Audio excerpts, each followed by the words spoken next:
Welcome, everyone. We're going to go ahead and get started. Feel free to, if you haven't already, share with us in the chat where you're joining us from.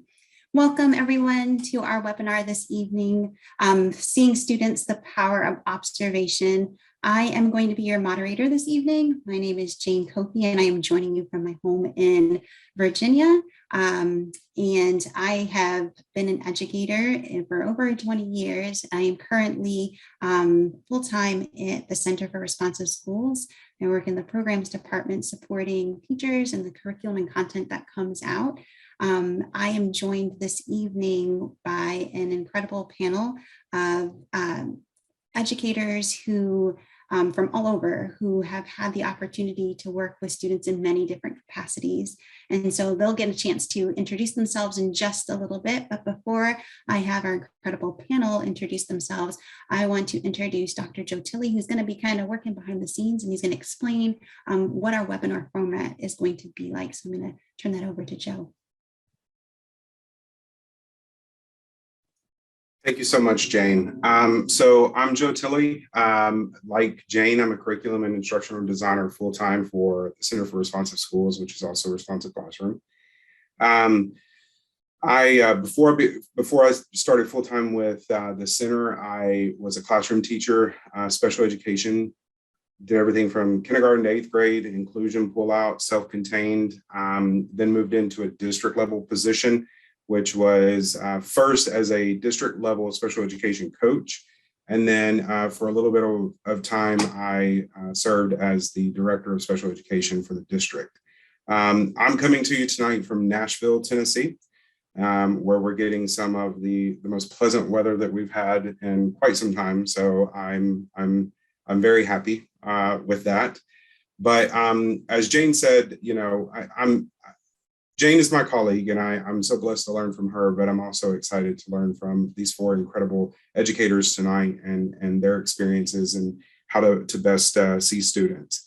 That said, give you a little bit of background as to what to expect for the next little bit. First and foremost, we are recording this. And so while we may not be able to see you because you're here as an attendee, but you're not here on camera, you can see us. And so anything that is put into the chat box is also captured and recorded.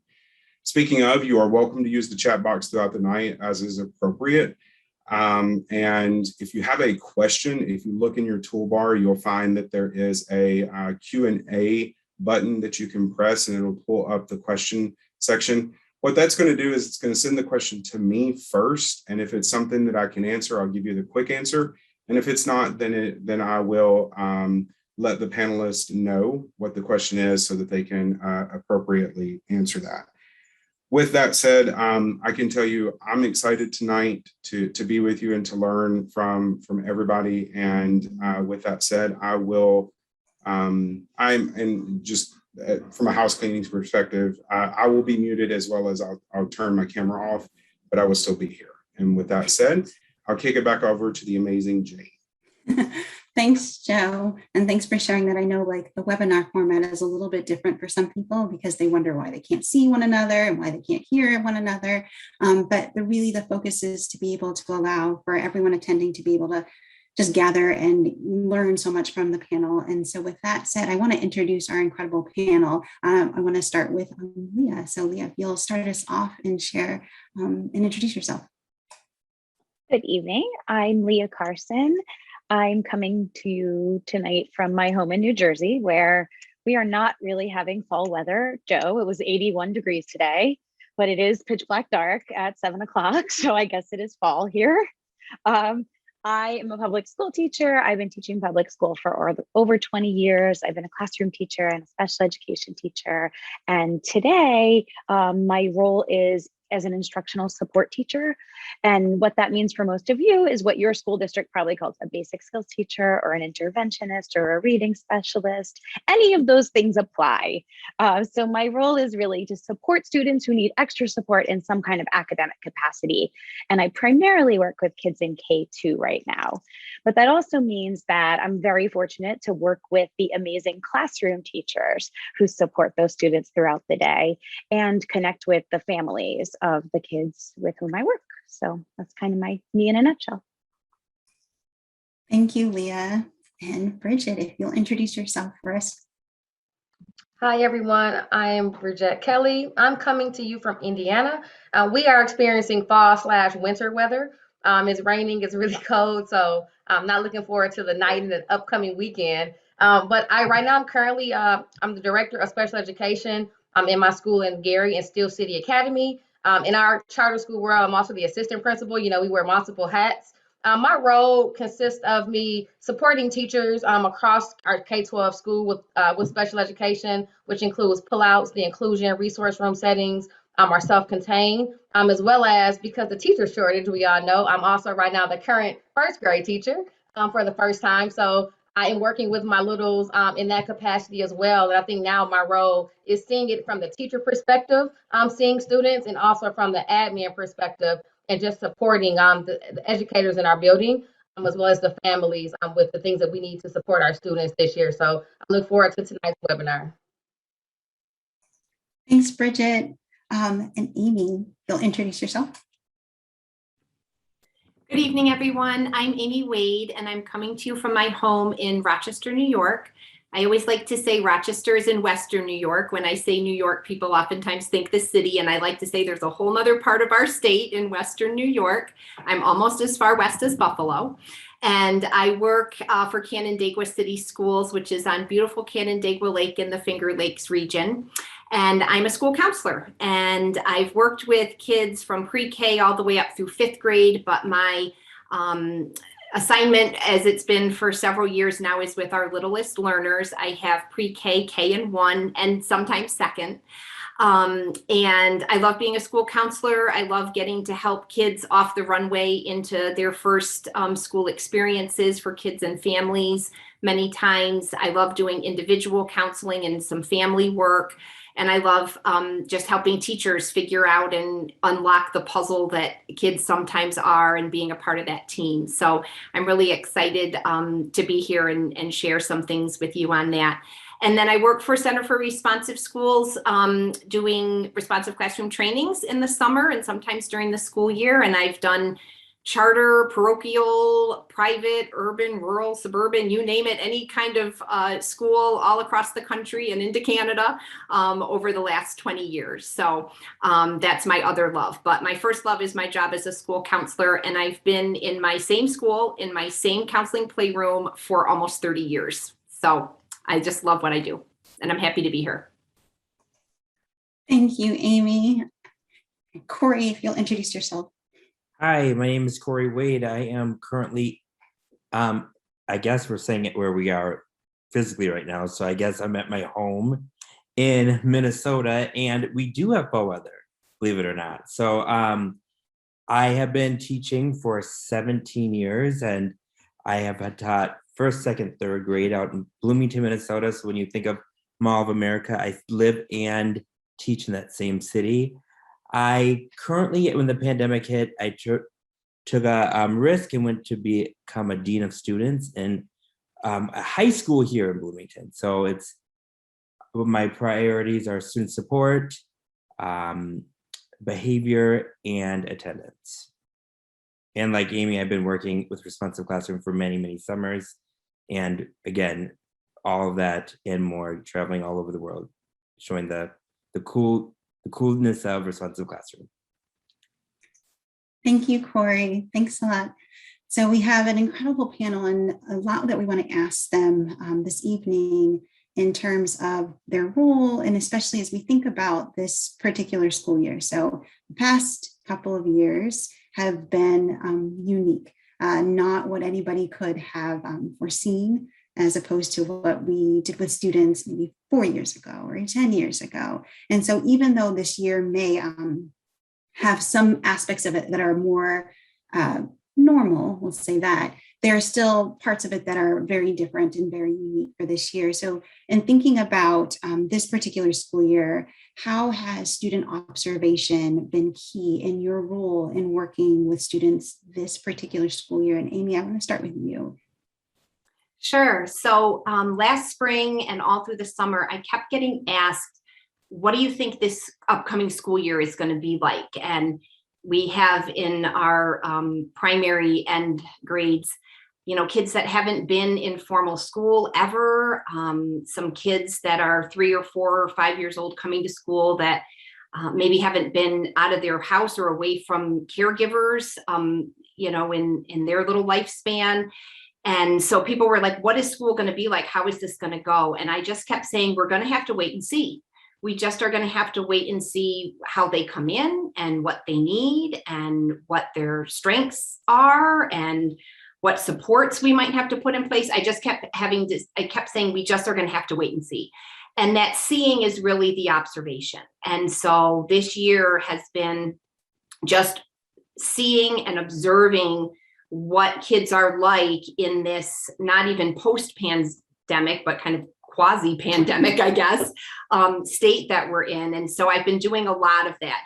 I kept saying, wait and see, and now I'm in the seeing, and I've been watching and noticing different things with kids. But I think what's been different in my observations is trying to remember, there's that phrase, looking through rose-colored glasses, and how we, can't, when we do that, think that everything is that rose color. So we can't look at everything through these pandemic glasses. We have to think about, putting those glasses on and using that as a lens, but not using that as the only lens, or saying, well, kids are doing this or acting like this or behaving like this or learning like this because of the pandemic. It's one lens that we should be using. So I guess my biggest thought in how has this been part of my role this year is reminding myself and reminding my colleagues that, yes, we have to be observers and we have to take that lens that we have because of the pandemic, but not necessarily looking at everything through that lens. So I had a little student that I just saw that last year was a virtual learner, and that was hard. And this little kindergartner so wanted to be in school, and now she is, and we thought everything would be great and that she would be this bubbly, happy little girl again, like we saw. And there's not that happening. And so, I'm observing and looking and saying, okay, so what is this about? Is this part of the pandemic stuff, or is there something else? And so, it's that investigative piece of observation that we do. So I just want to put a plug in for all of us to remember, like we're going to put on those pandemic glasses when we observe sometimes, but we can't use that as our only lens when we're looking and seeing what kids are doing these days. I think that as an interventionist, so I'm someone who sees students who I see them for a short period of time every day, sometimes for years, but that I see them to work on something that's hard for them. And I think something that honestly, in terms of observing students, in a sense, the pandemic's made no difference to me, in the sense that like I need to get like a different perspective on them by seeing them in different settings, because when I'm always seeing them in that setting, that's like a very limited perspective on that individual student. And I think by nature of that role, when you're not in a classroom teacher role, whatever role you're in, you don't have sort of that like global or general perspective that maybe the classroom teacher has. So using just that sense of observation, maybe peeking in on morning meeting and seeing like, what's that student like in morning meeting, or what do we see the student doing like in PE or in art? Like, does this child have strengths that I don't know about? And those are things, pre-pandemic and during whatever this is, still just remains true. It's just, if I want to really be able to teach those kids, I really need to know them like more than just the part that they struggle with, which is, my part. So I feel like finding them opportunities to observe them in different places is something that was important before and is still important now. Yeah, I think that seeing students, we're back, of course, in the building this year. And I think when I think about the pre-pandemic, post-pandemic, right, what Leah said, what we are in now, who knows? I think about like we see students with our eyes, but this year in the role that I'm in across K-12 and now in first grade, more than once, like full time, it helps me see students through the research. So diving back into yardsticks and getting into the developmental milestones and aspects of what students typically may display, just to give yourselves like a foundation of where to start. And then taking some of those visual observations across different spaces and kind of putting the pieces together, as Amy said, like it's unlocking the puzzle.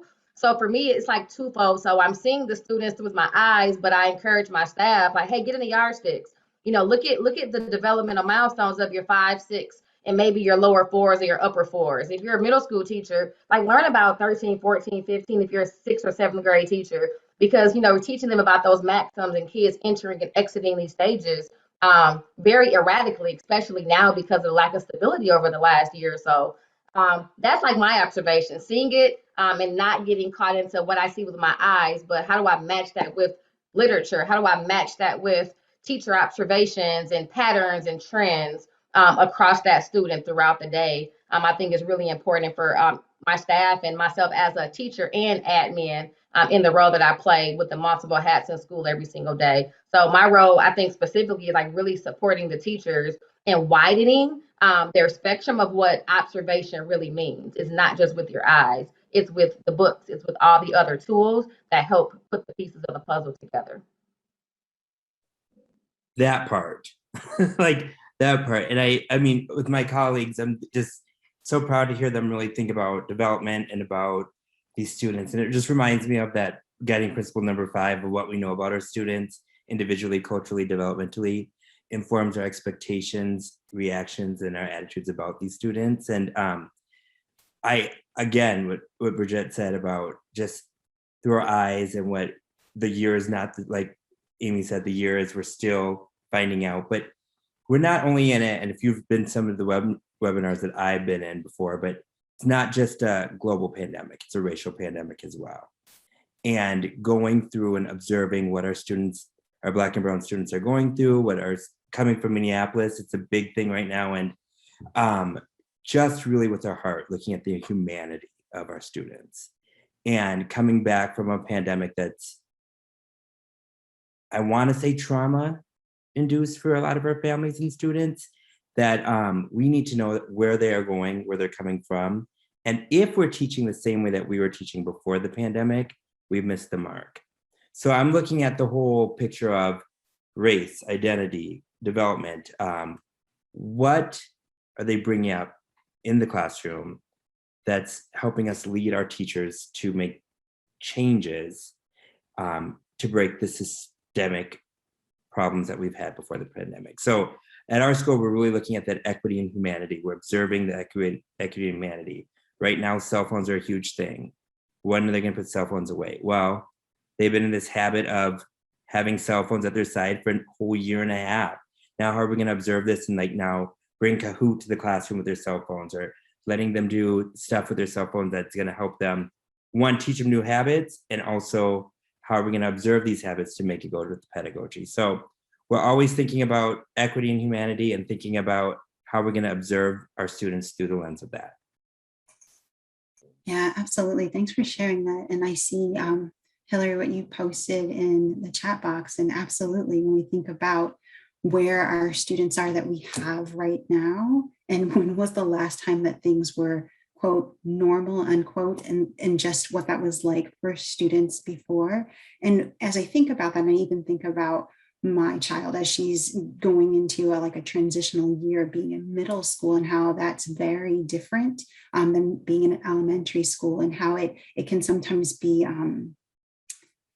almost easier to know all the things that are not going well. Like, oh, they don't have this information, they didn't come with this. This seems to be something that is troubling students right now. It's sometimes we lose sight of some of the things that are going well. So what are some of the highlights that you're observing this school year? And Corey, as you talk about middle school, what are some of the things that you're seeing with students right now that are highlights, that are things that we should celebrate in the midst of everything else that's happening? Well, I'm thinking about the highlights of things that I always think about the students and the cool parts of the pandemic. I mean, one, let's face it, the cool part of the pandemic is all of us educators finally got to work from home. We'll never ever get that again. Like, we could do laundry during the day and walk our dogs. Like, we're never going to get that again, peeps. That was lifetime. That was life. a once in a lifetime opportunity. But however, there's things that students got to observe too. Like we now know that we can virtually connect with parents throughout the day. Some highlights are students now able to, in middle school, they're able to navigate through standards and through pedagogy and instruction differently. So for example, we always thought, well, there's kids that are not going to asynchronous learning or synchronous learning and they're getting A's.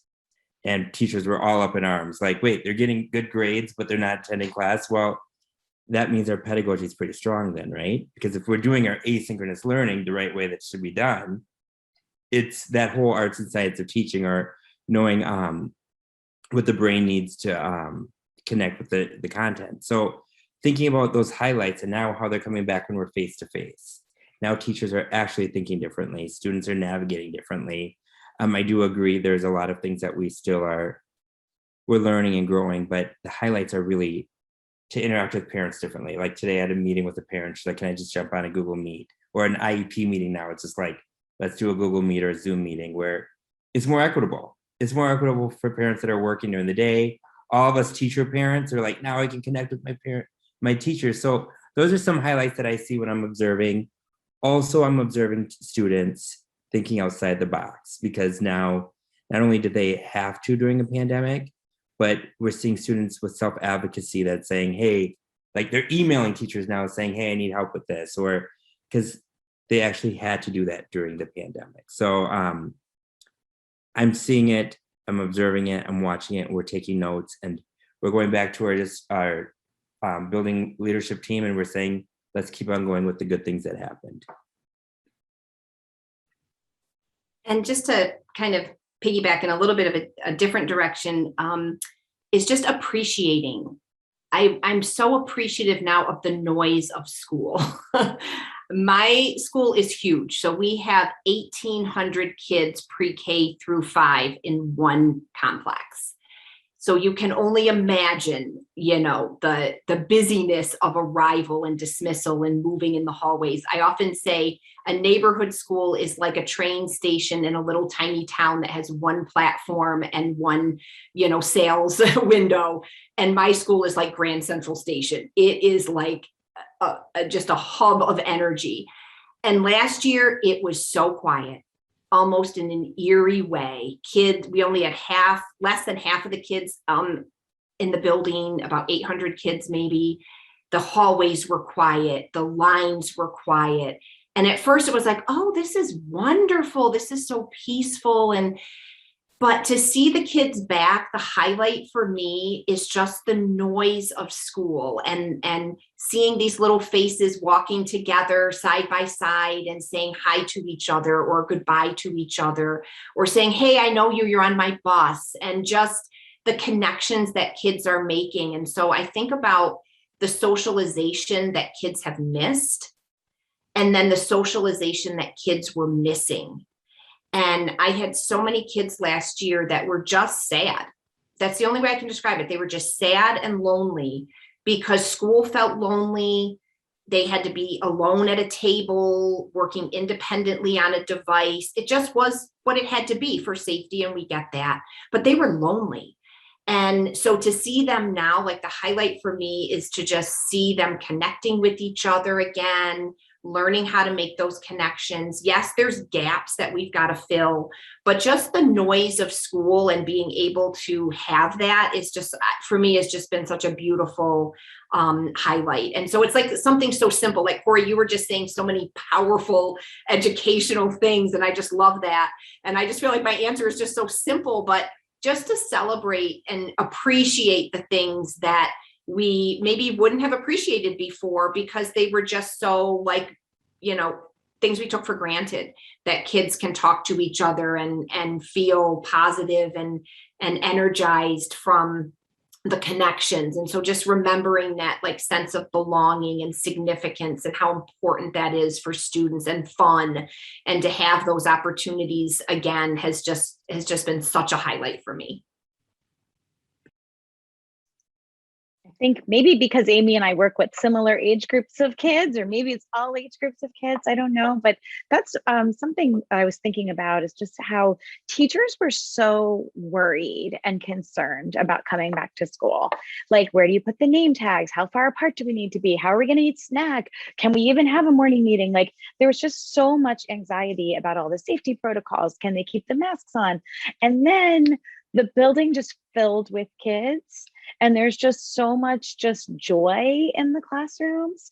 And I think we see that, you know, with our youngest kids who have first experiences in school, like there's just so much like awe and wonder, like normally, but we see it now, we're seeing it now in lots of classrooms where just like things like Amy was saying, that were just like run of the mill school activities before, are like taking out new manipulatives, or like opening the classroom library. I was in a classroom today where first graders were like exploring books, and it was like some of these kids had books at home, but the experience of like exploring books in their classroom was just like bringing so much joy to them, and making all those connections. Seeing kids, yesterday was somebody's birthday, and at dismissal, where I'm watching, you know, helping the kids find their parents, this little girl's like jumping up and down, hugging one of her friends. They both have masks on and they're just all excited. But those experiences that they couldn't share with their friends or with their peers in the last year or two, you know, just those things that were every day before are just standing out to me now. So a lot of that's echoing Amy's thoughts, I think, but that's really just what's standing out. It's just joy. Yeah, I think for me, the highlights, I'll talk on me as the first grade teacher. I haven't really been inside of a first grade classroom for any amounts of time over my last like 15 years in education. I've been middle school, high school. So being in first grade, just seeing how happy the kids are when they come to school. They show up, number one, every day. Some days you're like, well, maybe 5 won't come today. They come in, they want hugs. It's like they don't even know what happened last year. They really have no clue that they were home. They probably thought that's what school was supposed to be. So I think the highlight for me is that the students just really, they don't know. They're so blinded by what we're going through as adults, and like the stresses that we're feeling, that it brings a sense of peace to me in the classroom as the teacher, because I don't have to overcompensate for the things that they missed. It's like we just pick up where we left off, where they left off, and you try to keep things normal. So I think like their innocence to like what is really happening around them is a highlight for me. And just hearing like the chatter again, like, Leah and Amy said, oh, Tommy hit me, and oh, he took my pencil. It just feels good to be back in that environment, and seeing them socialize developmentally the way that they should. And that they haven't lost much. Now it's just time to kind of, put your foot on the pedal, and do what you need to do to keep them, as I think Leah or Amy mentioned, that sense of belonging and significance, and making sure that they're having fun.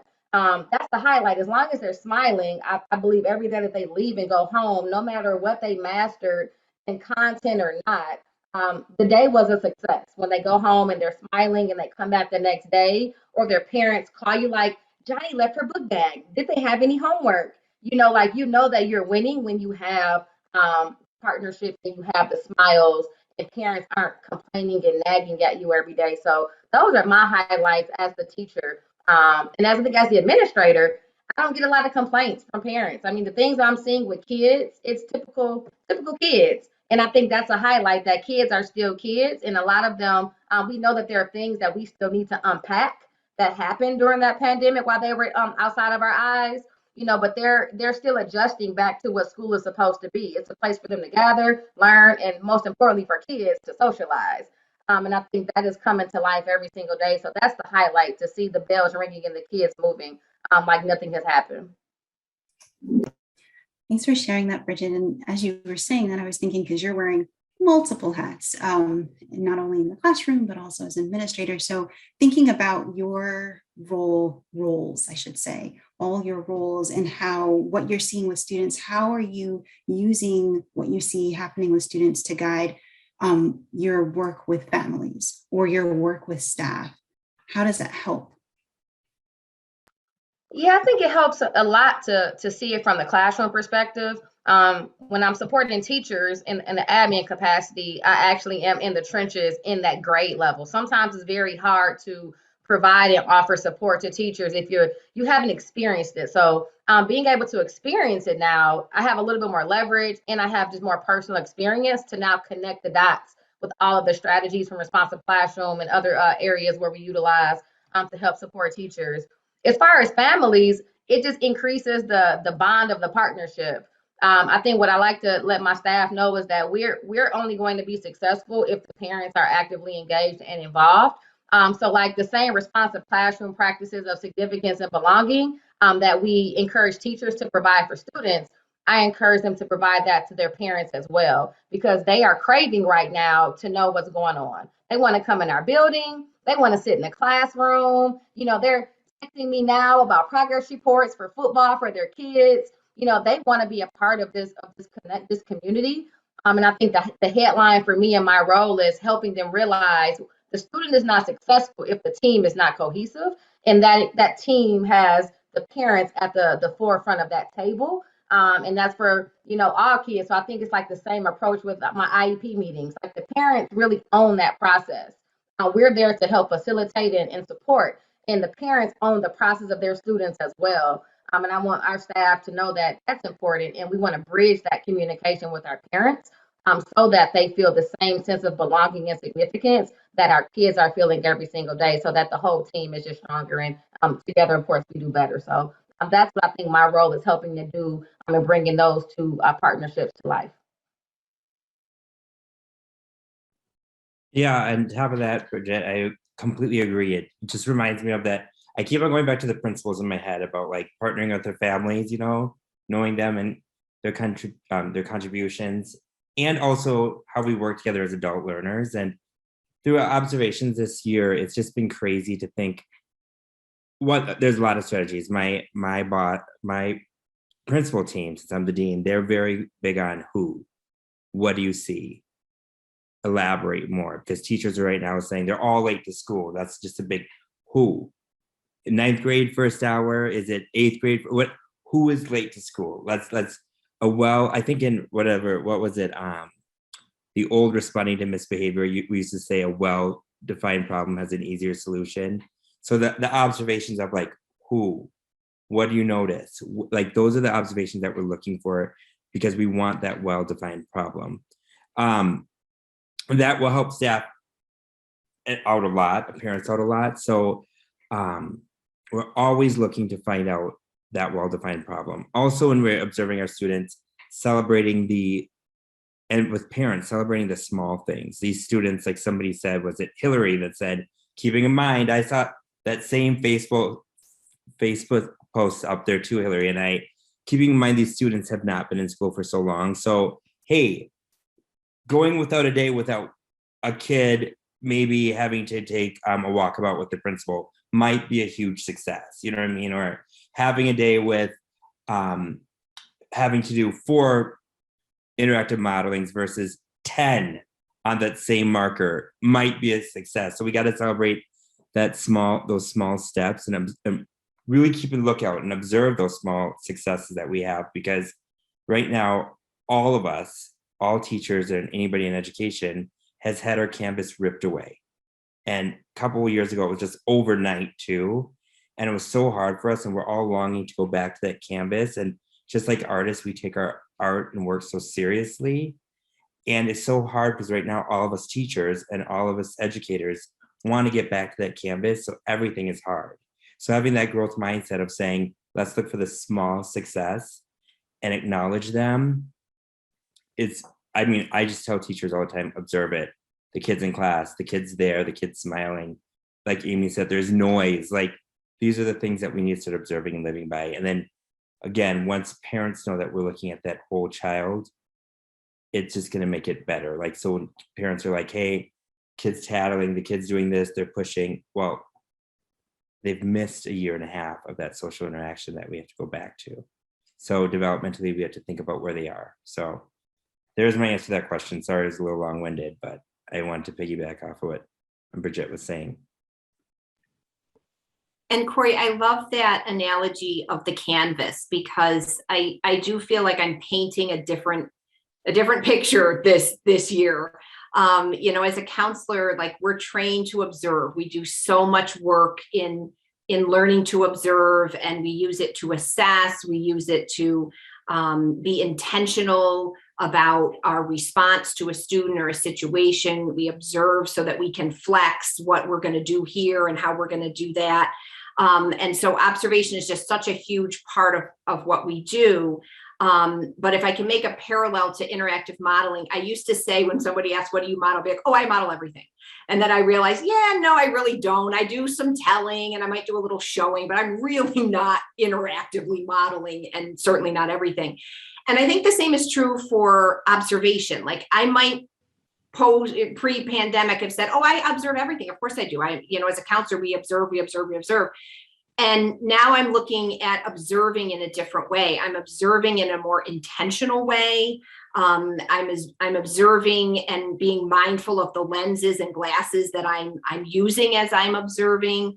And so just that idea of this, painting a different canvas, because as we observe, what we're doing is we're really translating behavior for kids. And so we're observing what they're doing, and then we're translating that message in some way, or helping them translate their message in a different way, maybe a more pro-social way.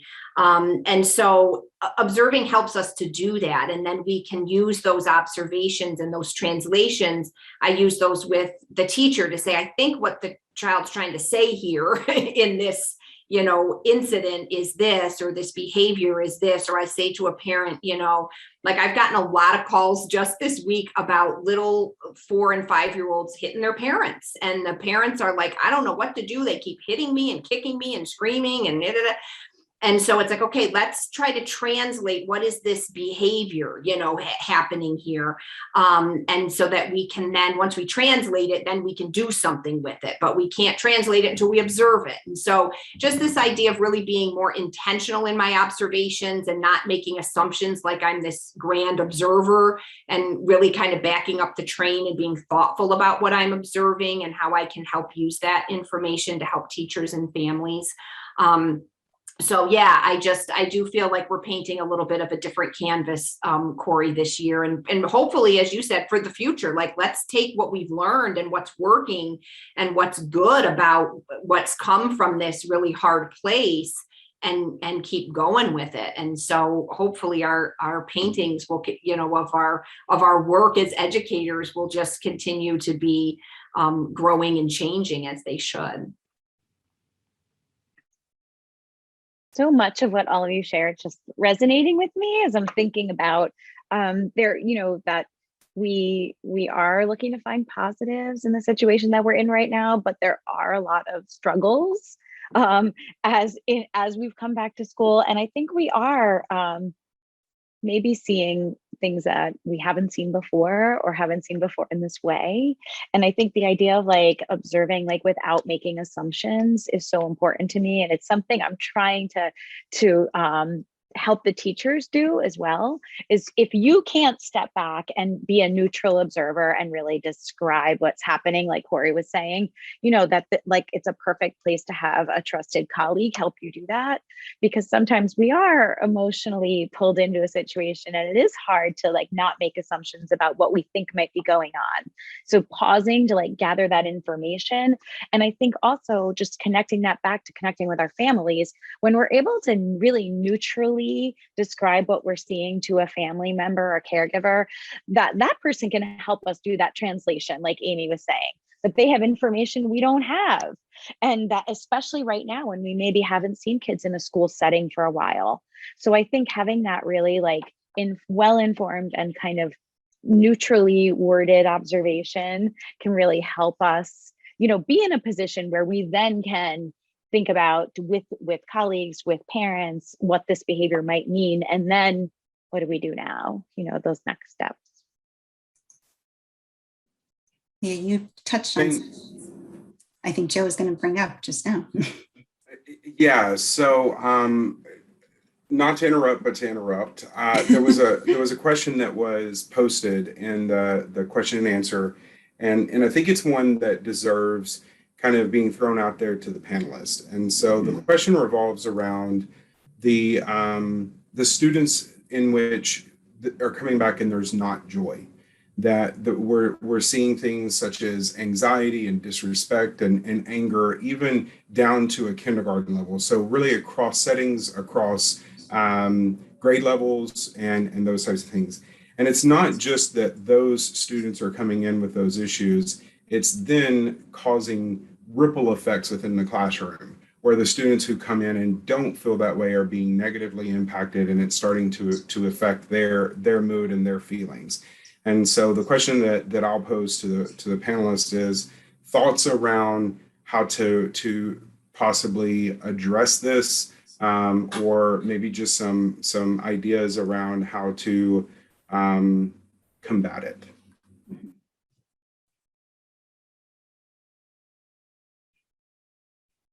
This is confusing because you didn't give us an order, Jane. What do we do? What did we do? You can totally chime in at any time, because I had an answer too, but I was like, let me not jump on anyone else. So Oh, and I thought Amy had her her mute on as well. Go ahead, Corey. You're on. I'm just thinking about in the responsive classroom, it's the advanced course about that engaged and disengaged learner. Yes. And I think that's just, too. and this is super hard because of knowing Susan, knowing where you are in your journey and everybody else in their journey about responsive classroom. This is just a really good activity for you to really think about your students, and you think about what are the engaged learners thinking, saying, doing, and how are they feeling inside internally. And can't give it all away because you have to go to responsive classroom advanced course, but the opposite with the disengaged learner. And I really think that, of course, they're going to come to school right now with that lack of joy. They haven't experienced this forever. And same with us educators. We are anxious. We're depressed. I mean, as the leader right now, I'm seeing educators with disrespect coming our way at administrators because it's not the same way. Mm-hmm. So I think about in Bloomington, we have this thing called ICEL, instruction, curriculum, environment, and learners.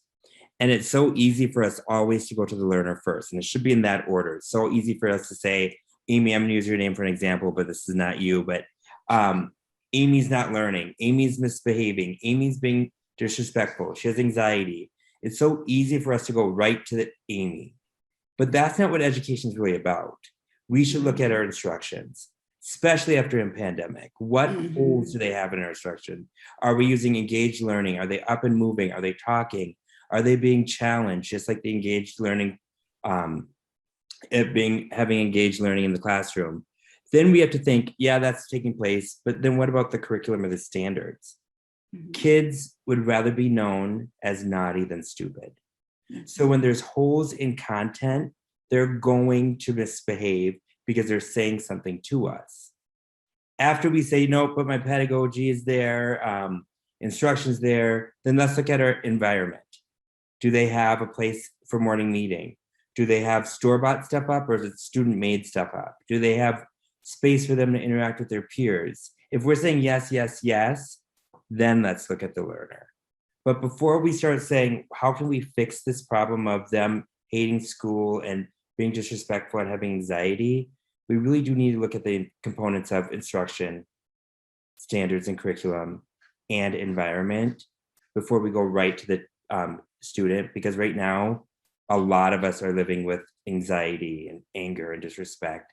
So I just want you to just know, Susan, we are in a global pandemic. That means Amy's experiencing this in her school, Bridget's experiences this her school. In Minnesota, we're experiencing this. We're all gonna get through this together. This is not just you, it's a global pandemic. So go slow to go fast and really know instruction, curriculum, environment, and then let's go to look at the learner. I just wanted to chime in to Susan. Our question was the highlights. And so the joy was definitely the highlights. Jane didn't give us an opportunity to talk about the low points, right? The low lights, right? So I just want to say, Susan, you're not alone. We have the joy. I'm thankful for that in my school, but we also do see the anxiety and the struggles. And I think too, there's this piece that's magnified. So when we think about the first day of school, we all feel anxious, right? And we go in and we're kind of nervous and we don't know what it's going to be like and how it's going to feel and all that. And then within a day or two, and depending on your environment in your school and all of that, it might be a little bit longer, but eventually it kind of settles in.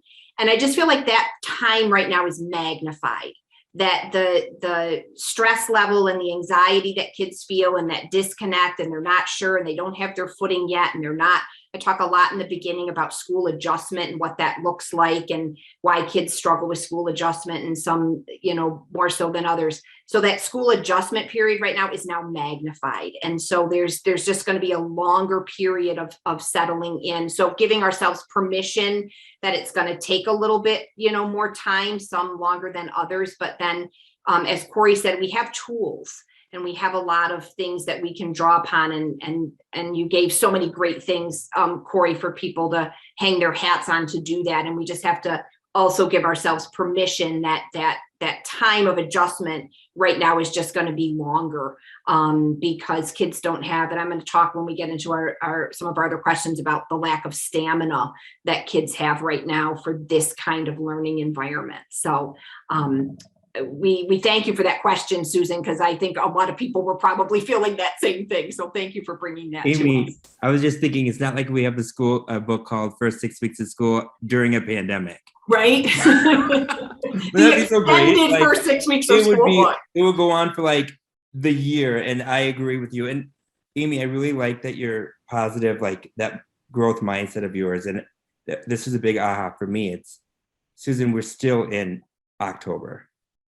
So you have a whole year to find that joy. And I mean, it's still new. So it's coming. I promise. Yes, and it wasn't so much as I was like, let's focus on just like the good, but it is so easy to pull out everything that's going wrong.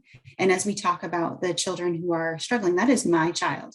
Every day is like, it's a terrible day. And I have to help her see, well, what's one tiny thing that did go well today? Because it is so easy to focus on all the things that are not going well. And so, and because there's so much that is not going well. And it's helpful to kind of flip it and think about some of the things that are going well.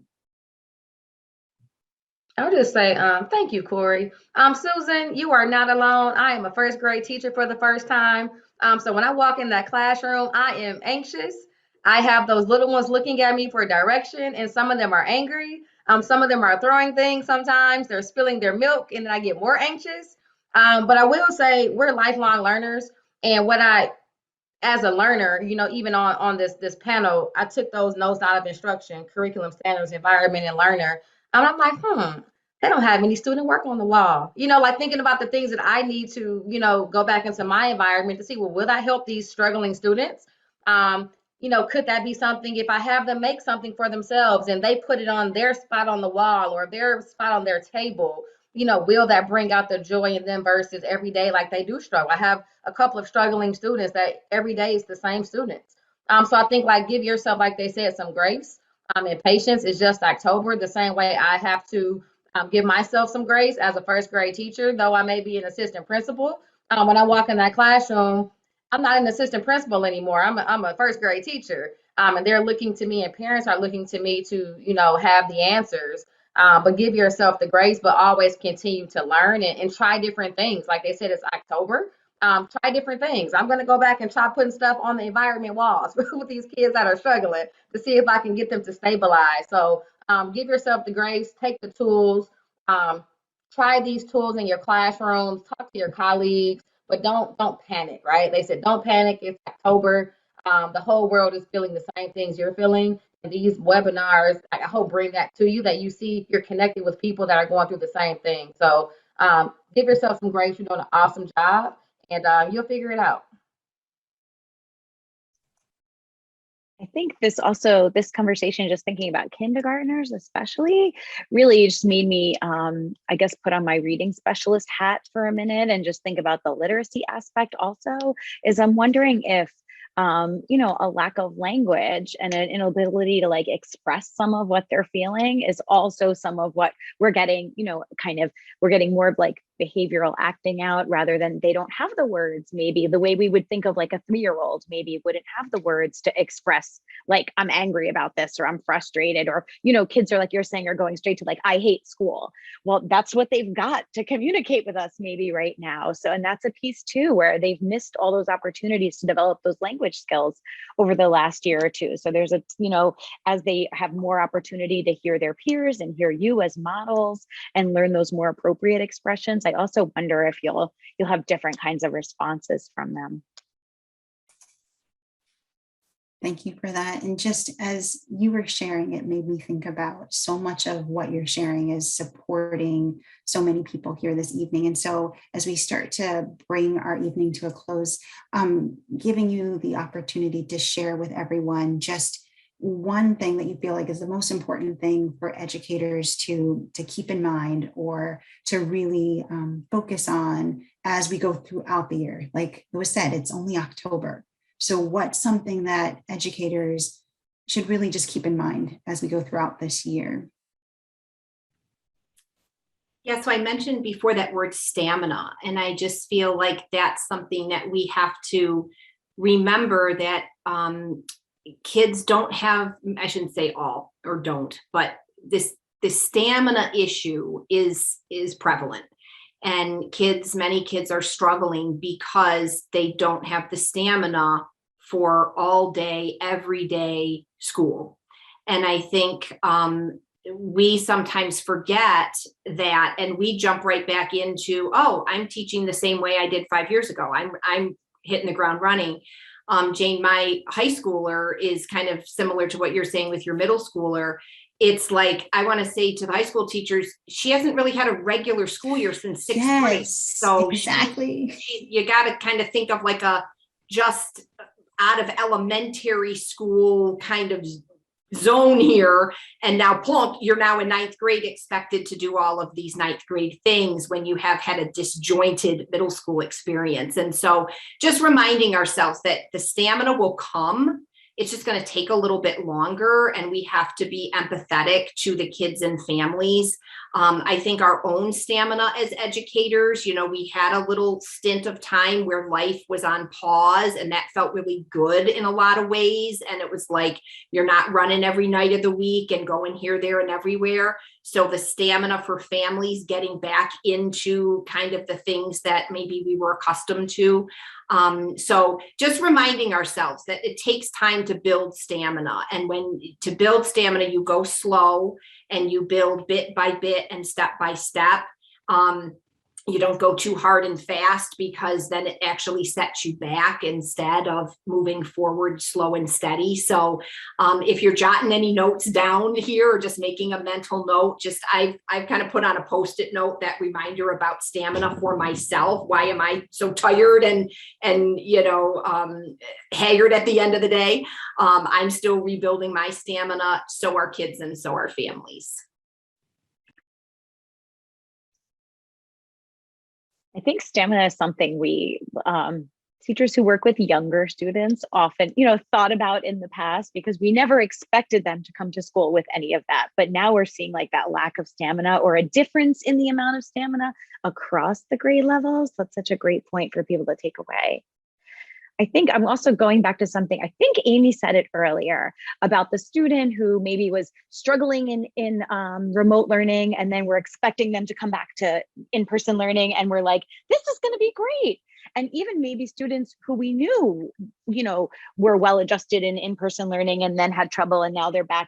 I think it's just such an important place to stop and just like remember what we said all evening, which is we have never been here before. And we cannot go into this year like making any kinds of assumptions about the kids in front of us. Like, we don't know what they experienced during the pandemic. Some kids had a positive experience. Some kids experienced a lot of trauma and a lot of loss. We don't know how they feel about being back in school. We don't know what really they can do academically or what they can do socially. And I feel like it's just like, for me, I just have to keep reminding myself that not that, my 20 years of teaching experience is a waste, but those 20 years from before don't necessarily apply to the kids in front of me right now. And I just have to kind of leave some of that experience and assumption like at the door, and really be open-minded when I'm observing and seeing where we are right now, because the only way we're going to be able to move kids along and help them grow is by meeting them like where they are right now. So that's my key thought. For me, I think if I could leave you all with something that I think is tangible, identifying patterns and changes. I think like within yourself as the educator, number one, and then in your students, so like I don't think it was Amy or Corey or Amy mentioned that, yeah, we're all stressed, right? We're all tired. We're all, doing and all these multiple things in the buildings. We're all in this depressed stage at points. Wondering, is it the right profession? Should I have left with my peer that quit yesterday? Should I have called off today? We're all in that space sometimes. So I think identifying when you're changing, when your patterns or routines are changing within yourself, so that you can intervene with a strategy for yourself for self-care. And then also like noticing those changes in patterns in your students, because that triggers something, maybe, great has happened or something adverse may have happened. Which I think then activates that parent, right? It gets that parent communication in line when you're noticing those changes within your students. But I think start with yourself and start with your kids, because those are the two sub pools of people that you see every single day. I think that'll help you maintain your stamina, as Amy and Leah mentioned, as well as help your students increase their stamina. Because if we don't notice the changes, it doesn't matter what we're teaching, they're not going to latch on to it because we're missing the call outs that they're trying to give us into some of the behaviors, even some of the great behaviors. They're still trying to communicate something to us. So I think like really noticing when student A is doing something totally off the mark for student A, and not ignoring it, but paying attention to that and trying to dig and put that puzzle piece together. So identifying changes in yourself and students through this year. Curriculum is going to be great when we get there, but right now we're still trying to get to know our kids again, and that's going to take longer than what we know to be true about the first 6 weeks of school. It may be the first year of school before we really get our foot back under us in the foundation that we used to have for what we know to be true about school. I think that Bridget said it just beautifully, and how she took basically what I was going to say is that, remember, kindergarten report cards won't get them into college. First grade report cards won't get them into college. Third grade report cards won't get, whether they love school, they love themselves, they love to learn, will get them to that college or trade school. And I think the one thing that I want all leaders to know, and when I say all leaders, I think everybody in the field is an educational leader, teachers, paraprofessionals, I think we're all educational leaders, is that we're not teaching that DRA level or that VAS level. We're not teaching science. We're not teaching MAP scores or MCA scores or standard tests. We're teaching children, living, breathing human children, and we're teaching heart. So with that said, we're all in this global pandemic together. However, kids are very, very resilient and they will bounce back. But right now is that year to really put all of our eggs in that morning meeting, into connecting with families, into really that social and emotional gains, just like Amy was saying, to get them back to where we need to be. So first grade report cards won't get them to college, whether they love school and they love themselves well. Thanks for that, Corey. Hopefully you gained something from our time together this evening with our incredible panel and just everything that they had to share. We thank you for joining us this evening, and hopefully you will return for other webinars as they come up, especially I believe there's one in 2 weeks. So thank you for joining us this evening. Have a safe night. Jane, remind them to come to Responsive Classroom this summer. Oh, yes. All of you. Come to Responsive Classroom this summer. We'll be there. Yes, we will.